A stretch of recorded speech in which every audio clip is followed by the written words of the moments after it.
అందరికీ నమస్తే, welcome back to Sri Sai tutorial. TET 2 డిఎస్సికి సంబంధించి ఎస్సీఆర్టీ పుస్తకాలకు సంబంధించి మ్యాథ్స్ క్లాసుల్లో భాగంగా మనం రెండవ క్లాస్ని అయితే కంటిన్యూ చేసుకుంటున్నాం. ఈ వీడియో అనేటువంటిది మీకు ఉపయోగపడింది అనిపిస్తే కనుక ఖచ్చితంగా లైక్ చేసి మీ యొక్క ఫ్రెండ్స్కు షేర్ చేయడం ద్వారా నాకు సపోర్టివ్గా ఉండి మరిన్ని ఫ్రీ క్లాసులు మీకు అందించడానికి నాకు ప్రోత్సాహంగా ఉంటుంది. కాబట్టి ప్రతి ఒక్కరూ లైక్ చేసి ఈ వీడియోని మీ యొక్క ఫ్రెండ్స్కు షేర్ చేసేటువంటి ప్రయత్నం అయితే చేయండి. ఇలాంటి అప్డేట్స్ అన్ని మీరు రెగ్యులర్గా పొందాలి అనుకుంటే ఈ వీడియో క్రింద ఉన్నటువంటి సబ్స్క్రైబ్ బటన్ని క్లిక్ చేసుకొని పక్కన ఉన్నటువంటి ఆల్ నోటిఫికేషన్ బెల్ ఐకాన్ని క్లిక్ చేసేటువంటి ప్రయత్నం అయితే చేయండి. ఇక మొదటి అంశాన్ని కనుక చూసుకుంటే ఈ రోజు క్లాస్లో భాగంగా మనకు సంఖ్యా సమితులకు సంబంధించినటువంటి అంశాలను అయితే ఇక్కడ మెన్షన్ చేయడం జరిగింది. రెండవ లెసన్లో 6వ తరగతికి సంబంధించి ముందుగా లెక్కించడానికి వీలైనటువంటి సంఖ్యలను మనం తీసుకుంటాం కదా, 1, 2, 3, 4 ఈ రకంగా మనం ఉపయోగించేటువంటి ఆ సంఖ్యా సమితి ఏంటి అంటే సహజ సంఖ్యా సమితి. దాన్ని మనం క్యాపిటల్ ఎన్తో సూచిస్తామండి. ఇక్కడ చూసుకుంటే 1, 2, 3, 4 అంటే 1తో స్టార్ట్ అవుతుంది. చివరి అంకె మనకు తెలియదు కాబట్టి దాన్ని ఇన్ఫైనైట్ అంటే అనంతము అని ఈ రకంగా సో అని అనేటువంటిది పెట్టేసుకుంటాం. అంటే ఈ సహజ సంఖ్యా సమితిలో కనుక చూసుకుంటే చిన్న సంఖ్య ఏది అంటే 1, మరి పెద్ద సంఖ్య ఏది అంటే చెప్పగలుగుతామా? చెప్పలేము. ఈ అంశాన్ని గుర్తుపెట్టుకోండి. దాని తర్వాత మరో ముఖ్యమైనటువంటి అంశం కనుక చూసుకుంటే ఉత్తర సంఖ్య, పూర్వ సంఖ్య. 9 యొక్క ఉత్తర సంఖ్య అంటే దీని తర్వాత వచ్చేటువంటి సంఖ్య ఏది అంటే 10. అంటే 9కి సంబంధించినటువంటి ఉత్తర సంఖ్య ఏమవుతుంది? 10 అవుతుంది. 9 యొక్క పూర్వ సంఖ్య అంటే దీనికంటే ముందు వచ్చేది. 9 కంటే ముందు వచ్చేటువంటి సంఖ్య ఏది అంటే మనం 8 అంటాము. ఇక్కడ చూసుకుంటే ఎగ్జామ్ హాల్లో మనకు టెన్షన్లో ఒకవేళ గుర్తు రాలేదనుకోండి, తొందరపాటులో మనం ఉత్తర సంఖ్య అంటే పూర్వ సంఖ్య కానీ పూర్వ సంఖ్య అంటే ఉత్తర సంఖ్యకు సంబంధించినటువంటి ఆన్సర్ చేయడానికి కూడా అవకాశం అనేది ఉంటుంది. కాబట్టి క్లియర్గా ఒకసారి లాజిక్గా గుర్తుపెట్టుకునేటువంటి ప్రయత్నం అయితే చేద్దాం. 9కి సంబంధించినటువంటి ఉత్తర సంఖ్య అన్నాడు కాబట్టి ఉత్తర సంఖ్య అంటే అడిగినటువంటి సంఖ్యకు 1 కలిపేసుకోండి, 10 అనేటువంటిది వస్తుంది. ఇది ఉత్తర సంఖ్య అడిగినప్పుడు. అదేవిధంగా పూర్వ సంఖ్య అన్నప్పుడు ఏం చేయండి అంటే ఇచ్చినటువంటి ఆ సంఖ్యకు 1 తీసేసేయండి. ఆ సంఖ్య నుంచి తీసేస్తే మనకేమొస్తుంది? 8 అనేటువంటిది వస్తుంది. ఈ రకంగా గుర్తుపెట్టుకునేటువంటి ప్రయత్నం అయితే చేయండి, ఇక మర్చిపోరు. దాని తర్వాత కనుక చూసుకుంటే మనకి ఇక్కడ 2 ప్రశ్నలు అయితే అడగడం జరిగింది. అందుకే మీకు అప్పుడు సహజ సంఖ్యా సమితి చెప్పేటువంటి సందర్భంలో జాగ్రత్తగా గుర్తుపెట్టుకోండి అనేటువంటి అంశాన్ని అయితే చెప్పడం జరిగింది. ఏ సహజ సంఖ్యకు ఉత్తర సంఖ్య లేదు అన్నాడు. ఇక్కడ జాగ్రత్తగా మనం గమనించాల్సినటువంటి అంశం ఏంటి అంటే అన్ని సహజ సంఖ్యలకు కూడా ఇక్కడ ఉత్తర సంఖ్య అనేటువంటిది ఉంటుంది. ఉత్తర సంఖ్య అనేటువంటిది లేని సహజ సంఖ్య ఏది అన్నాడు. దాన్ని మనం చెప్పలేము. ఎందుకు అంటే ఇక్కడ సహజ సంఖ్యా సమితి రాసినటువంటి సందర్భంలో 1, 2, 3 ఈ రకంగా సో అని రాసేసుకుంటూ ఇన్ఫైనైట్ అనేటువంటిది పెట్టేస్తాం. అంటే చివరి సంఖ్యను మనము చెప్పలేము. అంటే చివరి సంఖ్య ఉంటే కనుక దాని తర్వాత ఇంకో సంఖ్య ఉండదు అని చెప్పగలుగుతాం. కాబట్టి ఇక్కడ చివరి సంఖ్య మనకు తెలియదు కాబట్టి ఉత్తర సంఖ్య లేనటువంటి సహజ సంఖ్యను మనము చెప్పలేము. దీనికి సంబంధించినటువంటి ఆన్సర్ అవుతుంది. ఏ సహజ సంఖ్యకు పూర్వ సంఖ్య లేదు అంటే 1కి పూర్వ సంఖ్య అనేటువంటిది లేదు. సహజ సంఖ్యా సమితి 1 నుంచే స్టార్ట్ అవుతుంది. ఇదే చిన్న సంఖ్య, దీనికంటే ముందు సంఖ్య అనేటువంటిది ఇక్కడ ఉంటుందా? ఉండదు. కాబట్టి ఈ రకంగా 1 అనేటువంటి దానికి 1 అనేటువంటి అంకెకు సహజ సంఖ్యా సమితికి సంబంధించినటువంటి దానిలో పూర్వ సంఖ్య లేదు అనేటువంటి అంశాన్ని ఇక్కడ మనం చూడవచ్చు. దాని తర్వాత నెక్స్ట్ పూర్ణాంకాలకు సంబంధించినటువంటి సమితిని చూద్దాం. ఇక్కడ దీన్ని క్యాపిటల్ డబ్ల్యూతోనైతే సూచిస్తారు, ఓల్ నంబర్స్ అంటారు ఇంగ్లీష్లో. సహజ సంఖ్యల్లో 1కి పూర్వ సంఖ్య లేదు అని మనం ఇప్పుడే చూసాం కదా. కాబట్టి ఇక్కడ ఈ సహజ సంఖ్యా సమితికి 0ను చేర్చడం ద్వారా ఇక్కడ సహజ సంఖ్యా సమితి ఇదంతా కూడా 1, 2, 3 సో ఆన్. దీనికి 0ను చేర్చడం ద్వారా వచ్చేటువంటి సంఖ్యా సమితి ఏది అంటే ఇక్కడ పూర్ణాంకాలకు సంబంధించినటువంటి సమితి. ఈ అంశాన్ని మనం గుర్తుపెట్టుకోవాలి. ఈ పూర్ణాంకాలకు సంబంధించి ఖచ్చితంగా ప్రశ్న రావడానికి ఎక్కువ అవకాశం అయితే ఉంటుంది. కనిష్ట పూర్ణాంకం ఏది అంటే మనం ఇప్పుడే చూసాం, 0 అనేటువంటిది కనిష్ట పూర్ణాంకం అవుతుంది. సహజ సంఖ్యలన్నీ కూడా పూర్ణాంకాలు అవుతాయా అంటే ఖచ్చితంగా అవుతాయి. ఇక్కడ చూసుకుంటే పూర్ణాంకాలకు సంబంధించినటువంటి దానిలో అన్నీ కూడా సహజ సంఖ్యలు అనేటువంటివి ఉన్నాయి. కానీ ఇక్కడ జాగ్రత్తగా గమనించాల్సినటువంటి అంశం ఏంటి అంటే సహజ సంఖ్యలన్నీ కూడా పూర్ణాంకాలు అనేటువంటివి అవుతాయి. కానీ ఇక్కడ పూర్ణాంకాలు అనేటువంటివి సహజ సంఖ్యలు కావు. ఈ అంశాన్ని మాత్రం మీరు గుర్తుపెట్టుకోవాలి. ఎందుకంటే ఈ పూర్ణాంకాల్లో 0 ఉంటుంది, కానీ సహజ సంఖ్యా సమితిలో మనకు 0 ఉంటుందా? ఉండదు. కాబట్టి ఈ స్టేట్మెంట్ అయితే మీరు క్లియర్గా గుర్తుపెట్టుకోవాలి. సహజ సంఖ్యలన్నీ కూడా పూర్ణాంకాలు అవుతాయి, కానీ పూర్ణాంకాలన్నీ కూడా మనకి ఇక్కడ సహజ సంఖ్యలు అనేటువంటివి కావు. తర్వాత రెండవ లెసన్కి సంబంధించి మొదటి ఎక్సర్సైజ్ని కంప్లీట్ చేసుకుందాం. ఇందులో 7 రకాల ప్రశ్నలు అనేటువంటివి ఉన్నాయి. అందులో ట్రూ ఏది, ఫాల్స్ అనేటువంటిది ఏది అనేటువంటి దాన్ని మనం గుర్తించాలి. ఈ రకమైనటువంటి స్టేట్మెంట్స్ ఇచ్చేసి సరైనవేవి సరి కానివేవి అనేటువంటి అంశాలపైన ఎగ్జామ్లో మనకు ప్రశ్నలు రావడానికి ఎక్కువ అవకాశం ఉంటుంది. కాబట్టి టెక్స్ట్ బుక్లో ఇచ్చినటువంటి ప్రతి ఎక్సర్సైజ్ని కూడా మనం క్లియర్గా నేర్చుకోవాల్సినటువంటి అవసరం అయితే ఉంటుంది. ఎస్సీఆర్టీ పుస్తకాల ఆధారంగా చేసినటువంటి మ్యాథ్స్ క్లాసులు అన్నింటికి సంబంధించిన ప్లేలిస్ట్ అనేటువంటి క్రియేట్ చేయడం జరిగింది. కొత్తగా మధ్యలో చూస్తున్న వాళ్ళు ఎవరైనా ఉంటే స్టార్టింగ్ వీడియో నుంచి చివరి వీడియో వరకు చూడాల్సినటువంటి అవసరం అయితే ఉంటుంది. కాబట్టి ఆ రకంగా మీకు ఈ ప్లేలిస్ట్ అనేటువంటిది క్రియేట్ చేయడం జరిగింది. గతంలో చేసినటువంటి చాలా రకాల క్లాసెస్కు సంబంధించినటువంటి ప్లేలిస్టులు కూడా మీకు అందుబాటులో ఉన్నాయి. అక్కడ నుంచి చూసేటువంటి ప్రయత్నం అయితే చేయండి. ఈ వీడియో అనేటువంటిది మీకు నచ్చింది అనిపిస్తే కనుక, ఉపయోగపడింది అనిపిస్తే తప్పకుండా లైక్ చేసి మీ యొక్క ఫ్రెండ్స్కు షేర్ చేసేటువంటి ప్రయత్నం అయితే చేయండి. ఇక్కడ క్రింది వాక్యాల్లో ఏది సత్యము ఏది అసత్యము అనేటువంటిది ఇక్కడ దీనికి సంబంధించినటువంటి దాన్ని మనం గుర్తించాలి. పూర్వ సంఖ్య లేని ఒక సహజ సంఖ్య కలదు. ఉన్నది కదా, 1 ఉన్నది కదా, ఖచ్చితంగా దీనికి పూర్వ సంఖ్య అనేటువంటిది లేదు. కాబట్టి ఇది సరి అయినటువంటి స్టేట్మెంట్. 0 అనేటువంటిది కనిష్ట పూర్ణాంకము, ఇది కూడా రైటే. దాని తర్వాత నెక్స్ట్ పూర్ణాంకాలన్నీ కూడా సహజ సంఖ్యలు అన్నాడు. ఇక్కడ జాగ్రత్తగా గమనించాల్సినటువంటి అంశం ఏంటి అంటే పూర్ణాంకాల సమితి 0, 1, 2, 3 సో అని ఈ రకంగా మనకు ఉంటుంది. ఇక్కడ పూర్ణాంకాలన్నీ సహజ సంఖ్యలు అన్నాడు. పూర్ణాంకాలన్నీ సహజ సంఖ్యలు అవుతాయా? 0 అనేటువంటి సహజ సంఖ్యల సమితిలో ఉంటుందా? ఉండదు. కాబట్టి ఇది రాంగ్ స్టేట్మెంట్. సంఖ్యారేఖ పైన కుడి వైపున గల పూర్ణాంకం దాని ఎడమ వైపున గల పూర్ణాంకం కంటే పెద్దది అన్నాడు. ఇక్కడ సంఖ్యారేఖ పైన పూర్ణాంకాలను రాస్తున్నటువంటి సందర్భంలో 1, 2, దాని తర్వాత 3, దాని తర్వాత 4 ఈ రకంగా మనం రాసిన తర్వాత కనుక చూసుకుంటే 2 అనేటువంటి దాన్ని తీసుకున్నాం. దీనికి ఇక్కడ 3 కుడి వైపున ఉంది. అంటే కుడి వైపున ఉన్నది దీనికి ఎడమ వైపున ఉన్నదానికంటే పెద్దదే కదా. ఇక్కడ 2కు 3 కుడి వైపున ఉంది, అంటే 3 కంటే 2 అనేటువంటిది పెద్దదే కదా. అదే స్టేట్మెంట్ అనేటువంటిది ఇవ్వడం జరిగింది. ఇది కూడా కరెక్టే. సంఖ్యారేఖ పైన ఎడమ వైపున గల పూర్ణాంకం దానికి కుడి వైపున గల సంఖ్య కంటే పెద్దది అనేటువంటిది అన్నారు. ఇది రాంగ్ స్టేట్మెంట్ అండి. ఇక్కడ చూసుకుంటే ఈ 2కు 3 కుడి వైపు ఉంది, కానీ 3 కంటే 2 పెద్దదా? కాదు. కాబట్టి ఇది రాంగ్ స్టేట్మెంట్. దాని తర్వాత సంఖ్యారేఖ పైన కనిష్ట పూర్ణాంకాన్ని సూచించలేము అనేటువంటి దాన్ని అన్నారు. ఇక్కడ ఇప్పుడే రాసేటువంటి సందర్భంలో 0ని మనం సూచించినాం కదా, సూచించలేము అన్నాడు. కాబట్టి ఇది రాంగ్ స్టేట్మెంట్ అండి. సంఖ్యారేఖ పైన గరిష్ట పూర్ణాంకాన్ని చూపగలము అన్నాడు. ఇది కూడా రాంగ్ స్టేట్మెంట్. ఎందుకంటే 0, 1, 2, 3 ఈ రకంగా సో అని పెట్టుకొని దీనికి కూడా ఇన్ఫైనైట్ అని పెట్టుకుంటాం. అంటే కనిష్ట సంఖ్యను మనం చెప్పగలుగుతాం, కానీ గరిష్ట సంఖ్యను మనం చెప్పగలుగుతామా? చెప్పలేం. కాబట్టి చెప్పనప్పుడు మనకు తెలియనప్పుడు మనం సంఖ్యారేఖ పైన ఏ రకంగా సూచించగలుగుతాం? సూచించలేం కదా. కాబట్టి ఇది కూడా రాంగ్ స్టేట్మెంట్. దాని తర్వాత 27 మరియు 46 మధ్య ఎన్ని పూర్ణాంకాలు ఉంటాయి అనేటువంటిది ప్రశ్న. ఇక్కడ ఈ రకంగా అడగొచ్చు. ఇక్కడ ఏమడిగిండు మనకు 27 నుంచి 46 మధ్య, 27 నుంచి 46 మధ్య అన్నాడు. అదేవిధంగా 27 నుంచి 46 వరకు అనేటువంటి దానిపైన కూడా మనం క్లియర్గా చూసే ప్రయత్నం అయితే చేద్దాం.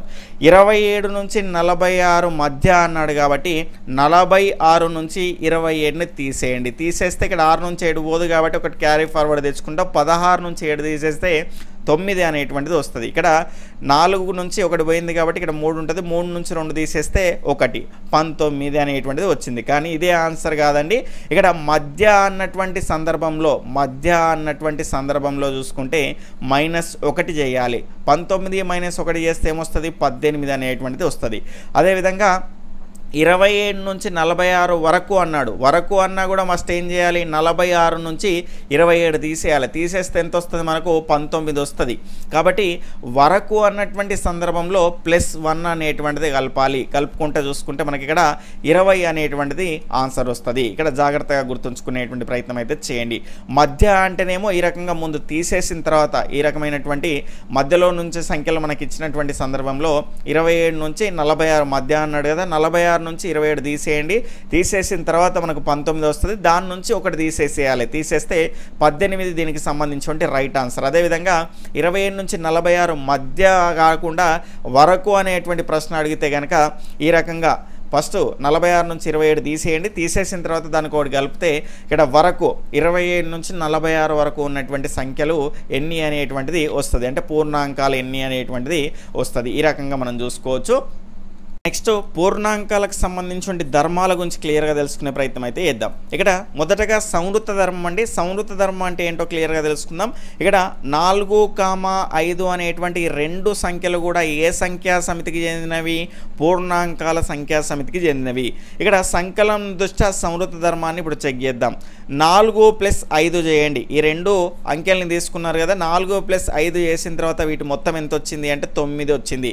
ఈ వచ్చినటువంటి 9 కూడా సంకలనం చేసినప్పుడు ఏ సంఖ్యా సమితికి ఎంతది, పూర్ణాంకాల సంఖ్యా సమితికి చెందుతుంది. ఈ రకమైనటువంటి దాన్ని మనం ఏమంటాము అంటే సంకలనం దృష్ట్యా పూర్ణాంకాలు సంవృత ధర్మాన్ని పాటిస్తాయి అని చెప్తాం. అదేవిధంగా గుణకారం దృష్ట్యా చూసుకుంటే ఇప్పుడు 4, 5 తీసుకున్నాం కదా, 4 × 5 అండి. 4 × 5 4 5ల 20. ఈ 20 కూడా ఏ సంఖ్యా సమితికి చెందుతుంది, పూర్ణాంకాల సంఖ్యా సమితికి చెందుతుంది. కాబట్టి ఇక్కడ గుణకారం దృష్ట్యా కూడా సంవృత ధర్మాన్ని పూర్ణాంకాల సంఖ్యా సమితి అనేటువంటి పాటిస్తుంది అనేటువంటి అంశాన్ని అయితే మనం ఇక్కడ చూసాం. నెక్స్ట్ ధర్మం చూసుకుంటే స్థిత్యంతర ధర్మం అండి. స్థిత్యంతర ధర్మంలో భాగంగా ఇక్కడ 2 అంకెల్ని మనం తీసుకుందాం. అదేంటి అంటే 5, 2 అంకెలను అయితే తీసుకున్నాం. ఇవి రెండు కూడా పూర్ణాంకాల సమితికి చెందినవి. ఇక్కడ చూసుకుంటే మనం స్థిత్యంతర ధర్మం, దీన్నే వినిమయ ధర్మం అని కూడా అంటాము. ఇక్కడ ఈ రెండింటిని కలిపినటువంటి సందర్భంలో సంకలనం దృష్ట్యా చెక్ చేద్దాం. 5 + 2 5 + 2 చేసాం కదా, 5 + 2 చేస్తే ఎంత వచ్చింది మనకు 7 అనేటువంటిది వచ్చింది. దాని తర్వాత దీన్ని రివర్స్గా రాసుకోండి. 2 + 7 2 + 7 సారీ 2 + 5 2 + 5 చేస్తే మనకి ఏమొస్తుంది సార్, ఇది కూడా 7 వస్తుంది. దీన్నే మనం ఈ రకంగా రాసుకుంటాం. 5 + 2 = 7. అదేవిధంగా 2 + 5 మనకు 7. కాబట్టి ఏ రకంగా దీన్ని మనం స్ట్రైట్గా 5 + 2 చేసినా రివర్స్ చేసి 2 + 5 చేసినా కూడా మనకి ఏమొచ్చింది, 7 వచ్చింది. వచ్చినటువంటి 7 కూడా ఏ సంఖ్యా సమితికి చెందింది, పూర్ణాంకాల సంఖ్యా సమితికి చెందింది. కాబట్టి ఇది సంకలనం దృష్ట్యా పూర్ణాంకాల సమితి స్థిత్యంతర ధర్మము లేదా వినిమయ ధర్మాన్ని అయితే పాటిస్తుంది. అదేవిధంగా గుణకారం దృష్ట్యా చూసినాం అనుకోండి, 2, 3ని తీసుకుందాం. ఇవి రెండు కూడా పూర్ణాంకాల సంఖ్యా సమితికి చెందినవి. 2 ముళ్ళ 6 2 ముళ్ళ 6. అదేవిధంగా 3 2 చేసినా కూడా ఎంత వస్తుంది సార్, అదే 6 వస్తుంది. ఈ 6 అనేటువంటి దేనికి చెందింది, పూర్ణాంకాల సంఖ్యా సమితికి చెందింది. కాబట్టి ఇక్కడ గుణకారం దృష్ట్యా కూడా పూర్ణాంకాల సమితి అనేటువంటిది స్థిత్యంతర ధర్మాన్ని లేదా వినిమయ ధర్మాన్ని అయితే పాటిస్తుంది అనేటువంటి అంశాన్ని అయితే మనం ఇక్కడ క్లియర్గా చూడడం జరిగింది. నెక్స్ట్ మనం తత్సమాంశానికి సంబంధించినటువంటి క్లియర్ ఇన్ఫర్మేషన్ తెలుసుకునేటువంటి ప్రయత్నం అయితే చేద్దాం. ఇక్కడ తత్సమాంశము అనేటువంటి అంశం కనుక చూసుకుంటే సంకలనం దృష్ట్యా తత్సమాంశము అనేటువంటిది ఇక్కడ సంకలనం దృష్ట్యా ఓ రకంగా ఉంటుంది, అదేవిధంగా గుణకారం దృష్ట్యా ఒక రకంగా ఉంటుంది. సంకలనం దృష్ట్యా కనుక చూసుకుంటే ఏదైనా ఒక సంఖ్య తీసుకున్నాం, ఇక్కడ 12 తీసుకున్నాను. ఈ సంఖ్యకు ఎంత కలిపితే మళ్ళీ అదే సంఖ్య, అంటే ఇప్పుడు మనం తీసుకున్నటువంటి ఈ సంఖ్య రావాలి అంటే ఖచ్చితంగా 0ని కలపాలి. అదేవిధంగా 3 తీసుకున్నాను, మనకు దీనికి ఏది కలిపితే మళ్ళీ 3 వస్తుంది అంటే 0. ఈ రకంగా మనం తీసుకున్నటువంటి సంఖ్యకు దేన్ని కలిపితే మళ్ళీ అదే సంఖ్య వస్తుందో ఈ రకమైనటువంటి తీసుకున్నటువంటి దాన్ని మనం ఏమంటాము అంటే తత్సమాంశము అంటాము. ఇక్కడ ఈ 0ని సంకలనం దృష్ట్యా తత్సమాంశము అంటాము. అదేవిధంగా ఇక్కడ మనకు గుణకారం దృష్ట్యా తత్సమాంశం ఏమవుతుంది అంటే 1 అవుతుంది. ఇక్కడ చూద్దాం, 12 తీసుకున్నాం. మళ్ళీ 12 తీసుకుంటే దీన్ని దేనితోటి గుణిస్తే మళ్ళీ 12 వస్తుంది అంటే 1తోటి గుణిస్తే 12 వస్తుంది. అదేవిధంగా 3 తీసుకున్నాం, దీన్ని దేనితోటి గుణిస్తే మళ్ళీ 3 వస్తుంది అంటే 1తోటి. కాబట్టి గుణకారం దృష్ట్యా 1ని మనము ఇక్కడ ఏమంటాము, తత్సమాంశము అంటాము. ఇక్కడ గుణకార తత్సమాంశం అనేటువంటిది ఇక్కడ సహజ సంఖ్యా సమితిలో వ్యవస్థితం అవుతుంది, ఎందుకంటే 1 నుంచి స్టార్ట్ అవుతుంది కాబట్టి. అదేవిధంగా సంకలన తత్సమాంశం కనుక చూసుకుంటే సహజ సంఖ్యా సమితిలో ఉంటుందా, ఉండదు, కాబట్టి ఇది వ్యవస్థితం కాదు. ఇక్కడ ఏంటి, సంకలన తత్సమాంశం అనేటువంటిది వ్యవస్థితం కాదు అనేటువంటి అంశాన్ని మీరు గుర్తుపెట్టుకోండి. అదేవిధంగా పూర్ణాంకాల సమితి మనం చూసుకుంటే 0 నుంచి స్టార్ట్ అవుతుంది కాబట్టి ఇక్కడ చూసుకుంటే రెండు కూడా గుణకార తత్సమాంశం వ్యవస్థితం అవుతుంది, అదేవిధంగా సంకలన తత్సమాంశం కూడా వ్యవస్థితం అవుతుంది. అంటే ఇందులో ఉంటుంది అనేటువంటి అంశాన్ని మీరు గుర్తుపెట్టుకునేటువంటి ప్రయత్నం అయితే చేయండి. ఈ రకంగా తత్సమాంశము అంటే కూడా మనం క్లియర్గా తెలుసుకున్నాం. తర్వాత మరో ముఖ్యమైనటువంటి ఎక్సర్సైజ్ని అయితే ఇప్పుడు క్లియర్గా ప్రాక్టీస్ చేసుకునేటువంటి ప్రయత్నం అయితే చేద్దాం. ఇక్కడ పైన కనిపిస్తున్నవన్నీ కూడా చాలా సింపుల్ క్వశ్చన్స్ అండి. ఇక్కడ ఉదయం 56 లీటర్లు, సాయంత్రం 44 లీటర్లను ఒక వసతి గృహానికి సరఫరా చేస్తాడు. 1 లీటర్ పాల ధర 30 రూపాయలు అయితే అతనికి ఒక రోజుకి ఎంత డబ్బు వస్తుంది అని అడిగాడు. ఇక్కడ పొద్దున్నేమో 56, సాయంత్రం 44, మొత్తం ఎన్ని లీటర్లు, 100 లీటర్లు అయితే రోజు పోస్తున్నాడు. 1 లీటర్కి ఎంత, 30 రూపాయలు, మొత్తం ఎంత, 3000 రూపాయలు అయితే ఆయన రోజు పోస్తున్నాడు కాబట్టి, అంటే 3000 రూపాయలు సంపాదిస్తున్నాడు రోజుకు. ఈ రకమైనటువంటి ప్రశ్నలు మీరు ప్రాక్టీస్ చేసిందనుకోండి, నాన్ మ్యాథ్స్ అని ఫీల్ అయ్యేటువంటి వాళ్ళు, నాన్ మ్యాథ్స్ అనేటువంటి పదమే ఉండొద్దండి, అదొక బూత్ పదంగా మీరు గుర్తుపెట్టుకోండి. ఎందుకంటే 10th వరకు మనం మ్యాథ్స్ అనేటువంటి చదివే వచ్చాం కాబట్టి నాన్ మ్యాథ్స్ అనేటువంటిది పక్కన పెట్టేసి ఇదంతా కూడా అప్ టు 10th క్లాస్ వరకే కదా మనం చదివేది. ఇంకా చెప్పాలంటే ఎస్జిటి పర్పస్లో చూసుకుంటే అప్ టు 8th వరకు కంప్లీట్గా అన్ని అంశాలని మనం చదువుతాం. దాని తర్వాత కనుక చూసుకుంటే లింక్డ్గా ఉన్నటువంటి అంశాలని మాత్రమే చదువుతాం.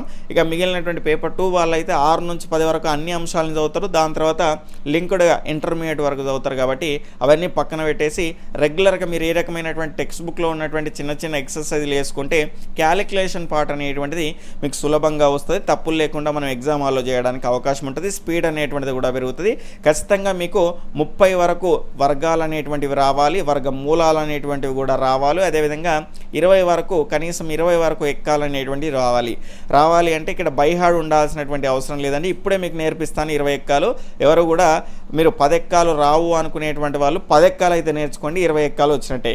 క్లియర్గా ఇప్పుడు చెప్తాను చూడండి. ఫర్ ఎగ్జాంపుల్ 19 ఏళ్ళ నాకు తెలియదు, అసలు నాకు ఎక్కాలే రావు, మీరు ఏమనుకోండి అంటే ఇదంతా కూడా మైండ్లో చేయాలి ప్రాక్టీస్. కొన్ని మీరు అనుకొని కొన్ని నేను ఇచ్చినటువంటి దానిలాగా మీరు కూడా తీసుకొని ఎక్సర్సైజ్లు అనేటివి ప్రాక్టీస్ చేసిందనుకోండి, ఖచ్చితంగా మీకు కూడా 20 ఎక్కాలు ఇప్పుడే వచ్చేస్తాయండి. ఒక 5 నిమిషాల్లో నేర్చుకోవడానికి అవకాశం అయితే ఉంటుంది. ఇక్కడ 19 ఏళ్ళ నాకు తెలియదు, అసలు ఎక్కమే రాదు నాకు అనుకుందాం. ఇది 19 కదా, ఇక్కడ 9 ఉంది కదా, 9 అనుకోండి. 9 ఏళ్ళ ఎంత, 9 ఏళ్ళ దీన్ని గుణించండి, 9 ఏళ్ళ 63. ఈ రకంగా మీరు కలుపుకోండి. పదుల స్థానానికి ఇక్కడ 63 ఉంది కదా, ఈ పదుల స్థానానికి కలిపేయండి. ఇక్కడ 3 నట్టిని రాసుకోండి, 7 ఎంత, 13. 19 ఏళ్ళ 133 అనేటువంటిది ఆన్సర్. ఇక్కడ చూసుకుంటే నార్మల్గా మనం 6, 3 ఉంది కదా, ఇక్కడ 7 అంటే 1ల స్థానంలో ఉన్నటువంటి దానికి 1ల స్థానము, 10ల స్థానంలో ఉన్నటువంటి దానికి 10ల స్థానాన్ని అయితే మనం కలుపుకుంటాం. ఇక్కడ మనం ఈ ట్రిక్ ఉపయోగించేటువంటి సందర్భంలో ఎగ్జాంపుల్గా 18, 8లా చూద్దాం. ఇక్కడ 864, ఇక్కడ 8 అనుకోండి, 18, 864. ఈ రకంగా మీరు కలుపుకోండి. 10ల స్థానానికి ఇక్కడ కలిపేసేయండి. 8 14, ఇక్కడ ఉన్నటువంటి 4 యాజ్ ఇట్ ఈస్గా రాసుకోండి. ఈ రకంగా మీకు ఏ ఎక్సర్సైజ్ కావాలనుకుంటున్నారో అదంతా కూడా రెగ్యులర్గా ప్రాక్టీస్ చేసేసుకోండి. మీకు 5 నిమిషాల్లో 20 ఎక్కాలు, 10 ఎక్కాలు మీకు వస్తే చాలు, 20 ఎక్కాలు మీకు వచ్చినట్టే. ఆ అంశాన్ని మీరు గుర్తుపెట్టుకోండి. ఎక్కాలు రావు అని ఫీల్ కాకండి. ఇప్పుడు నేను చేసిందంతా కూడా మీరు మైండ్లో చేయాల్సినటువంటి అవసరం అయితే ఉంటుంది. 19, 8 ఎంత, 972 అంటే 8కి 7 కలిపితే ఎంత మనకు 15 అంటే 152. ఆ రకంగా మీరు చూసుకునే ప్రయత్నం అయితే చేయండి. ఇక నెక్స్ట్ ఎక్సర్సైజ్ కనుక చూసుకుంటే జతపరచుము అనేటువంటి దాన్ని అయితే ఇవ్వడం జరిగింది. ఇక్కడ చూసుకుంటే మనకు క్లియర్గా కనిపిస్తున్నది సంకలనం దృష్ట్యా. ఇది ఏంటండి, మనకు క్లియర్గా మనం ఇంతకుముందు నేర్చుకున్నాం స్థిత్యంతర ధర్మం, లేదా దీన్నే మనం ఏమంటాము అంటే వినిమయ ధర్మము అని కూడా అంటాము. అయితే ఈ రకంగా జతపరచుముకు సంబంధించినటువంటి ప్రశ్నలు ఇచ్చినటువంటి సందర్భంలో చాలామంది ఈ రకంగా గీతలు పెట్టి బాణాలు పెడతా ఉంటారు. అది ఇబ్బందికరమైనటువంటి అంశం అండి. ఎందుకంటే ఎగ్జామ్లో కనుక చూసుకుంటే మనకంతా కన్ఫ్యూజన్గా ఉంటుంది. ఇప్పుడు 1కి సంబంధించి మనకి ఏమనుకున్నాం, సి అనుకున్నాం కాబట్టి ఇక్కడ పెట్టేసేయండి సి, కథం. దాని తర్వాత ఇక్కడ నెక్స్ట్ మరొక స్థిత్యంతర ధర్మానికే ఇచ్చింది కానీ గుణకారం దృష్ట్యా ఇవ్వడం జరిగింది. 68 × 50, 50 × 68. కాబట్టి గుణకారం దృష్ట్యా స్థిత్యంతర ధర్మం ఎక్కడుంది, ఈ. కాబట్టి ఇక్కడ ఈ అనేటువంటిది పెట్టేసుకోండి. ఆప్షన్లో ఈ రెండింటి నుంచే స్టార్ట్ అయింది అనుకోండి, మనకి కింద ఇచ్చినటువంటి ఆప్షన్లో డైరెక్ట్గా ఇక్కడ మీరు అన్నీ కూడా చూడాల్సిన అవసరం లేదు, డైరెక్ట్గా పెట్టుకోవచ్చు. కాబట్టి ఈ గీతలు పెట్టడం అనేటువంటిది బంద్ చేయండి. ఈ రకంగా దాని ఆన్సర్ ఏంటో పక్కన రాసుకోండి. ఒకటి అనేటువంటిది ఏంటి, సంకలనం దృష్ట్యా కాదు గుణకారం దృష్ట్యా మనకు తత్సమాంశం అనేటువంటిది అవుతుంది. కాబట్టి ఇక్కడ బి అనేటువంటిది అవుతుంది. 0 అనేటువంటిది సంకలనం దృష్ట్యా తత్సమాంశం కాబట్టి ఇక్కడ ఏ అనేటువంటిది వస్తుంది. ఇదేంటి, ఇక్కడ మిగిలింది ఏంటి, సంకలనం పైన గుణకార విభాగణయం. ఇది దీని గురించి మనం చెప్పుకోలేదు, తర్వాత నెక్స్ట్ క్లాసుల్లో దీనికి సంబంధించి క్లియర్ ఇన్ఫర్మేషన్ అయితే చెప్పుకుంటాం. మిగిలింది ఏదిగా ఇదే కాబట్టి దీనికి సంబంధించిన ఆన్సర్ అనేటువంటిది వస్తుంది. ఇక్కడ క్లియర్గా మనము చూడడం జరిగింది. ఇవి దీని తర్వాత టాపిక్ కనుక చూసుకుంటే పూర్ణాంకాల్లో అమరికలు అనేటువంటి టాపిక్ అయితే మనం ఇప్పుడు చూస్తున్నాం. చుక్కలతో సంఖ్యలను ప్రాథమిక జామితీయ ఆకారాలుగా మార్చడానికి ప్రయత్నిద్దాము అనేటువంటి అంశం. ఇక్కడ రేఖ, దీర్ఘచతురస్రము, చతురస్రము, త్రిభుజము అనేటువంటి ప్రాథమిక ఆకారాలను అయితే మనం తీసుకుందాము అనేటువంటి అంశాన్ని అయితే ఇక్కడ మెన్షన్ చేయడం జరిగింది. ఇక్కడ చూసుకుంటే ప్రతి సంఖ్యను కూడా చుక్కల రేఖగా మనం ఏర్పాటు చేయవచ్చు. ఒకటి తీసుకుంటే ఇక్కడ చూసుకుంటే ఈ రకంగా చుక్కల రేఖగా మనం ఏర్పాటు చేయవచ్చు. 2ని తీసుకున్నా కూడా చుక్కల రేఖగా ఏర్పాటు చేయవచ్చు. అంటే 2 చుక్కల్ని తీసుకున్నా మనం ఒక రేఖను అయితే గీయవచ్చు, 3 చుక్కల్ని తీసుకున్నా కూడా ఒక రేఖను అయితే గీయవచ్చు. మీరు ఎన్ని చుక్కలైనా తీసుకోండి, ఎన్ని చుక్కలైనా తీసుకున్నా కూడా ఈ రకంగా మనం ఒక రేఖను అయితే గీయగలుగుతాం. అదే అంశం అయితే ఇవ్వడం జరిగింది. ప్రతి సంఖ్యను కూడా చుక్కల రేఖగా మనం ఇక్కడ చూపెట్టవచ్చు. కొన్ని సంఖ్యలను కనుక చూసుకుంటే దీర్ఘ చతురస్రాలుగా చూపెట్టవచ్చు. ఇక్కడ ఎన్ని చుక్కలు తీసుకున్నారు, 6 చుక్కలు అయితే తీసుకోవడం జరిగింది. ఈ రకంగా మనము దీర్ఘ చతురస్రంగా చూపెట్టవచ్చు. ఇక్కడ 8 చుక్కలు తీసుకుందాం. 8 చుక్కలు తీసుకుంటే దీన్ని కూడా మనం ఏం చేయొచ్చు, దీర్ఘ చతురస్రంగా తీసుకోవచ్చు. అదేవిధంగా మీరు పెంచుకుంటూ కూడా వెళ్ళవచ్చు. మనం ఇచ్చినటువంటి కాన్సెప్ట్ల గురించి మాట్లాడుకునే ప్రయత్నం అయితే చేద్దాం. ఈ దీర్ఘచతురస్రంలో 2 అడ్డు వరుసలు, 3 నిలువు వరుసలు అయితే ఉన్నాయి అనేటువంటి అంశంలో భాగంగా దీని గురించి అయితే ఇవ్వడం జరిగింది. అదేవిధంగా మనం ఇప్పుడు తీసుకున్నటువంటి దీర్ఘచతురస్రంలో కనుక చూసుకుంటే 2 అడ్డు వరుసలు ఉన్నాయి. అదేవిధంగా మనకు 4 నిలువు వరుసలు అనేటువంటివి ఇందులో ఉన్నట్టయితే మనం క్లియర్గా చూసుకోవచ్చు. దీని విషయంలో మనం డ్రా చేసుకున్న దాని తర్వాత 4 లేదా 9 వంటి కొన్ని చతురస్రాలుగా అమర్చవచ్చు. అంటే ఇక్కడ 4 అనేటువంటిది ఏంటి, వర్గ సంఖ్య, దీన్ని 2 స్క్వేర్గా మనం రాసుకోవచ్చు. 3 అనేటువంటిది ఏంటి, 3 స్క్వేర్గా రాసుకోవచ్చు. ఈ రకంగా వర్గ సంఖ్యల్ని కనుక చూసుకుంటే మనం ఏ రకంగా అమర్చవచ్చు, చతురస్రాలుగా అమర్చవచ్చు అనేటువంటి అంశాన్ని అయితే మనం ఇక్కడ క్లియర్గా చూసుకోవచ్చు. 16 కనుక చూసుకుంటే, అదేవిధంగా 25, ఈ రకంగా వర్గ సంఖ్యలన్నింటినీ కూడా మనము చతురస్రాలుగా అమర్చవచ్చు. అదేవిధంగా నెక్స్ట్ అంశం కనుక చూసుకుంటే కొన్ని సంఖ్యలను త్రిభుజాలుగా అమర్చవచ్చు. ఇక్కడ 3 అనేటువంటిది ఉన్నది కదా, ఈ 3 ద్వారా మనమైతే త్రిభుజాన్ని అయితే అమర్చవచ్చు. అదేవిధంగా 6 ఉంది కదా, ఈ రకంగా మనము త్రిభుజాన్ని అమర్చవచ్చు. ఇక్కడ నెక్స్ట్ ఏం చేయండి అంటే మీరు పెంచుకుంటూ వెళ్తా అంటే ఇక్కడ 3 ఉన్నాయి కదా, మీరు ఏం చేయండి అంటే 4 దాని పైన లైన్లో తీసుకునేటువంటి సందర్భంలో ఇప్పుడు 3 తీసుకోండి, 3. దాని తర్వాత దీనిపైన లైన్లో ఇప్పుడు తీసుకునేటువంటి సందర్భంలో మళ్ళీ 2. దాని తర్వాత ఇప్పుడు 1. ఈ రకంగా మనము ఎన్నింటిని తీసుకున్నాం, ఇక్కడ 4, దాని తర్వాత 7, 8, 9, 10. 10తో కూడా మనము ఈ రకంగా త్రిభుజాన్ని ఏర్పాటు చేసుకోవచ్చు. కాబట్టి ఈ రకంగా మీరు పెంచుకుంటూ పోవచ్చు. మనకు ఇచ్చినటువంటి అంటే ఫర్ ఎగ్జాంపుల్గా మనకి ఇక్కడ 10 చుక్కలు ఇచ్చారు. 10 చుక్కల ద్వారా మీరు ఏ వాటిని ఇక్కడ ఇచ్చినటువంటి మనకి ఏమేమి ఇచ్చాడు, రేఖ ఇచ్చాడు, దాని తర్వాత దీర్ఘ చతురస్రం అనేటువంటిది, చతురస్రం అనేటువంటిది, త్రిభుజం అనేటువంటిది ఉండడం జరిగింది. వీటిలో మీరు ఏమేమి ఏర్పరచగలుగుతారు అనేటువంటి దాన్ని మనకు అడగడానికి అవకాశం అయితే ఉంటుంది. రేఖని కూడా మనం ఏర్పాటు చేయవచ్చు. అదేవిధంగా మనం దీర్ఘ చతురస్రాన్ని కూడా ఏర్పాటు చేయవచ్చు. ఇక్కడ చూసుకుంటే మనం ఎన్ని చుక్కలు తీసుకున్నాము, ఇక్కడ 8 చుక్కలు తీసుకున్నాం. అదేవిధంగా ఇక్కడ 10 చుక్కలు 2 యాడ్ చేసుకున్నాం అనుకోండి. ఈ రకంగా దీర్ఘ చతురస్రాన్ని కూడా ఏర్పాటు చేసుకోవచ్చు, త్రిభుజాన్ని కూడా ఏర్పాటు చేసుకోవచ్చు, రేఖను కూడా ఏర్పాటు చేసుకోవచ్చు. ఆ రకంగా చుక్కల సంఖ్య ఇచ్చేసి దీని ద్వారా మనం ఏర్పాటు చేసుకోబోయేటువంటి ప్రాథమిక జామితికి సంబంధించినటువంటి మన ఆకారం ఏంటి అని కూడా అడగడానికి మనకు ఆస్కారం అనేటువంటిది ఉంటుంది. కాబట్టి ప్రతి అంశాన్ని కూడా మనం క్లియర్గా నేర్చుకోవాల్సినటువంటి అవసరం అయితే ఉంటుంది. నెక్స్ట్ చూసుకుంటే మ్యాథ్స్కు ఉన్నటువంటి ప్రత్యేకత ఏంటి అంటే ఇంతవరకు మనం నేర్చుకున్నటువంటి అన్ని అంశాలు అనేటువంటివి మనం ఏం నేర్చుకున్నాము అని క్లియర్గా ఈ రకంగా పాయింట్స్ రూపంలో ఇవ్వడం జరుగుతుంది. అవన్నీ కూడా మీరు లెసన్ చదివిన తర్వాత లాస్ట్లో మనం ఏం నేర్చుకున్నాము అనేటువంటి వాటిని కూడా క్లియర్గా నేర్చుకునేటువంటి ప్రయత్నం అయితే చేయండి. ఈ రకంగా రెగ్యులర్గా మీకు ఎస్సీఆర్టీ పుస్తకాలకు సంబంధించి అందులో ఉన్నటువంటి అంశాలను మాత్రమే మీకు క్లాసెస్గా అందించేటువంటి ప్రయత్నం అయితే చేస్తున్నాను. ఎందుకంటే అందులో నుంచి మాత్రమే ప్రశ్నలు అనేటువంటివి వస్తున్నాయి కాబట్టి ప్రతి ఒక్కరు కూడా సపోర్ట్ చేసే ప్రయత్నం చేయండి. వీడియోని చూస్తున్న వాళ్ళంతా కూడా లైక్ చేయండి. కొత్తగా చూస్తున్న వాళ్ళు ఎవరైనా ఉంటే సబ్స్క్రైబ్ చేసుకుని పక్కనటువంటి ఆల్ నోటిఫికేషన్ బెల్ ఐకాన్ని క్లిక్ చేసుకుంటే నేను చేసేటువంటి ప్రతి వీడియో కూడా మీకు నోటిఫికేషన్ రూపంలోకి వచ్చేస్తుంది. ఈ వీడియో ఏ రకంగా ఉంది అనేటువంటి అంశం పైన కూడా మీ యొక్క అభిప్రాయాన్ని కింద కామెంట్ సెక్షన్లో తెలియజేసేటువంటి ప్రయత్నం అయితే చేయండి. బాయ్, టేక్ కేర్, జై హింద్.